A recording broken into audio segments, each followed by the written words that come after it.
নমস্কার বন্ধুরা, আরম্ভ হতে চলেছে আংশিক খণ্ডগ্রাস সূর্যগ্রহণ। দিনের বেলাতেই গোটা পৃথিবী জুড়ে নেমে আসবে ভয়াবহ অন্ধকার, যার ফলে আগেভাগেই জনসাধারণের মধ্যে পড়ে গিয়েছে শোরগোল। আংশিক খণ্ডগ্রাস সূর্যগ্রহণে বিশাল প্রভাব পড়বে বিশ্ববাসীর জীবনে। বিগত প্রায় 150 বছরের মধ্যে সবথেকে বড় ও বিরল মহাজাগতিক সূর্যগ্রহণ শুরু হচ্ছে। এই গ্রহণটির বিশেষত্ব রয়েছে অনেক বেশি, কারণ এই সূর্যগ্রহণটির স্থায়িত্বকাল 3 ঘন্টা 53 মিনিট, অর্থাৎ 4 ঘন্টার কাছাকাছি সময় ধরে চলতে থাকবে। মাঝে মধ্যেই বিশ্ববাসী নানা রকম মহাজাগতিক ঘটনার সাক্ষী থাকে, যার মধ্যে এই গ্রহণটি অনেক বেশি প্রভাবশালী।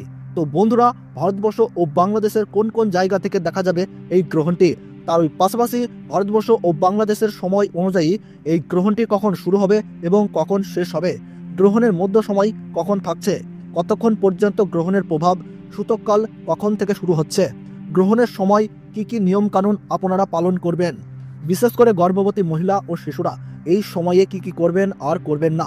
তো এই সমস্ত বিষয়কে কেন্দ্র করে বড় বড় জ্যোতিষবিদ তথা তাবর বিজ্ঞানীরা কি কি সতর্ক বার্তা জানিয়ে দিয়েছেন, তো তাই কিন্তু আমি আজকে আপনাদেরকে জানিয়ে দেব এই ভিডিওটির মাধ্যমে। তাই বিস্তারিতভাবে জানতে হলে অবশ্যই ভিডিওটিকে শেষ পর্যন্ত মনোযোগ সহকারে দেখবেন এবং আপনার জেলার গ্রহণ সম্পর্কিত যে কোনো গুরুত্বপূর্ণ খবরের আপডেট সবার প্রথমেই পেতে হলে অবশ্যই নিজের জেলার নামটি কমেন্ট বক্সে জানিয়ে রাখবেন। ভিডিওটি ভালো লাগলে ছোট্ট একটি লাইক দিয়ে উৎসাহিত করবেন এবং চ্যানেলটিকে সাবস্ক্রাইব করে পাশে থাকা বেল বাটনটি অল করে রেখে দেবেন, যাতে পরবর্তী ভিডিওর আপডেট সবার প্রথমেই পেয়ে যেতে পারেন। এই আংশিক খণ্ডগ্রাস গ্রহণটিকে নিয়ে ইতিমধ্যেই মানুষের মধ্যে নানান কৌতূহলের শেষ নেই। আংশিক খণ্ডগ্রাস হওয়ার কারণে সূর্য কিন্তু ঢেকে যাবে, অর্থাৎ দিনের বেলাতেই কিন্তু নেমে আসবে রাতের ছায়া। পৃথিবীর সমস্ত জায়গা জুড়ে আকাশে দেখা যাবে চাঁদ ও তারা। জ্যোতিষ শাস্ত্রের মতে এই আংশিক খণ্ডগ্রাস সূর্যগ্রহণে গর্ভবতী মায়েদের পাশাপাশি শিশুদের জীবনেও কিন্তু পড়বে ভয়ঙ্কর প্রভাব, এবং সেই প্রভাব থেকে বাঁচতে হলে সকলকেই কিন্তু নানা বিধিনিষেধ মেনে চলতে হবে। তার ওই পাশাপাশি আপনারা কিন্তু এই সময় কোনোভাবেই আতঙ্কিত হবেন না। ফাঁকা স্থান বা শ্মশান বা দূষিত জায়গা থেকে দূরে থাকবেন। গ্রহণের সময় ছুরি, কাঁচি বা ধারালো কিছু জিনিস দিয়ে কোনো কিছু কাটাকাটি করবেন না। এই সময় কারোর সাথে মনোমালিন্য, ঝগড়া বা বিবাদে জড়াবেন না। নখ বা চুল কাটা থেকে বিরত থাকুন। গ্রহণ শুরু থেকে শেষ হওয়ার সময় পর্যন্ত কোনো কিছু খাবেন না। তার ওই পাশাপাশি অপরের নিন্দা করবেন না, তাতে কিন্তু আপনার জীবনে খারাপ প্রভাব পড়তে পারে। এবং গ্রহণ শেষ হলে অবশ্যই স্নান করবেন এবং নিজ নিজ ইষ্ট দেবতার পাঠ করবেন। সেই সঙ্গে গরিব মানুষদের দান ও সেবা দেওয়ার চেষ্টা করুন।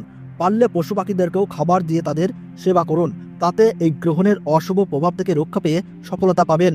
তো ভারতবর্ষ ও বাংলাদেশ থেকে এই আংশিক খণ্ডগ্রাস সূর্যগ্রহণ শুরু হচ্ছে 29শে মার্চ 2025 সাল, বাংলা 15ই চৈত্র 1431 সাল শনিবার।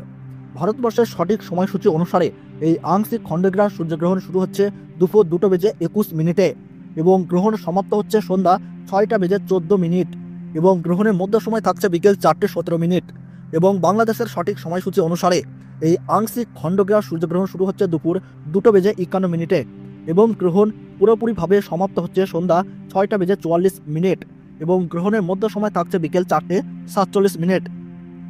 গ্রহণের গাসমান রয়েছে 0.937। এই গ্রহণ ভারতবর্ষের কলকাতা, উত্তরবঙ্গ ও দক্ষিণবঙ্গ সহ সমস্ত জায়গা ও বাংলাদেশের ঢাকা, ময়মনসিংহ, রংপুর, ব্রাহ্মণবাড়িয়া, কুমিল্লা, খুলনা, বরিশাল, রাজশাহী, শিলাহাট সহ সমস্ত জায়গা থেকেই দেখা যাবে এবং আমেরিকা, আফ্রিকা, ইউরোপ ও রাশিয়ার উত্তরাঞ্চল থেকে দৃশ্যমান হবে। তো বন্ধুরা, ভিডিওটি ভালো লাগলে এবং গ্রহণ সম্পর্কে প্রতি মুহূর্তের গুরুত্বপূর্ণ সঠিক আপডেট পেতে হলে অবশ্যই ভিডিওটিকে একটি লাইক করবেন এবং চ্যানেলটি সাবস্ক্রাইব করে পাশে থাকা বেল বাটনটি অল করে রেখে দেবেন। তাহলে সকলে সুস্থ থাকুন, ভালো থাকুন, ধন্যবাদ।